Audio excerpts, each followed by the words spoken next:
Hello guys, for today's video guys ay kukuha tayo ng santol guys. Pupunta muna tayo sa puno ng santol at kukuha tayo ng bunga. Hindi yung puno ng santol. Yung bunga. Tara, samahan nyo ako. Pupunta pa lang ako doon at may dala akong balde. Hindi ako magkuha ng tubig guys. Dito ko ilalagay yung santol. Oh my God! Yung bunga ha, hindi yung puno.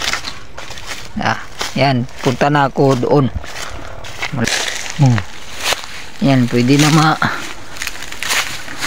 malapit lang guys. So pwede lang makuha dito. Pwede lang pitasin lang dito sa baba. Ayan. Ito yung santol guys. Dalawa. Lagay natin dito sa balde guys. Yan. Yan. So kuha pa tayo. Medyo marami din yatang bunga. Yan guys.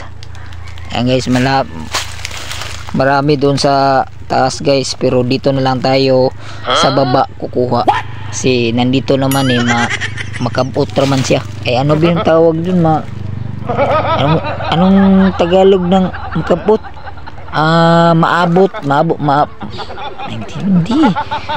Hirap naman ito muna. Kalimutan ko ng paano magtagalog eh. Basta malapit lang. Gunggong! Barinig kita sa mukha eh. Tingnan mo. Yan. Ito. Yan yan diba? Kahit hindi ka na umakyat, kaya mo na kunin dyan. Italon mo na lang. Yan yan. Nandito pa. Ito pa kunti lang yung kunin natin guys, kasi kunti lang kami ang kakain. Hindi kami marami kakain. Kaya ito na lang kukunin natin dito, yung sa baba lang. Ang daming nahulog pala dito guys. Sayang. Ano na yan?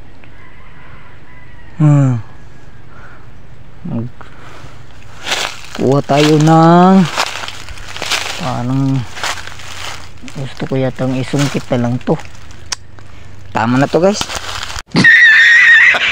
Yan guys, ito lang nakuha ko guys. Uwi na tayo. Kasi wala tayong hagdanan baka mahulog pa ako. Ito na lang kukunin ko. Ito na lang 5. Kasi ako lang naman ang kakain eh. Kasi ayan tara, uwi na tayo. Uwi na lang ako guys. Ayaw kong umakyat kasi ang mahabog eh. Hindi ko kayang akyatin kasi mahabog eh. Ito lang nakuha ko, 5. Ang lalaki ng lalagyan ko, 5 lang nakuha. Bahala na, basta hindi ako akyat. Babush.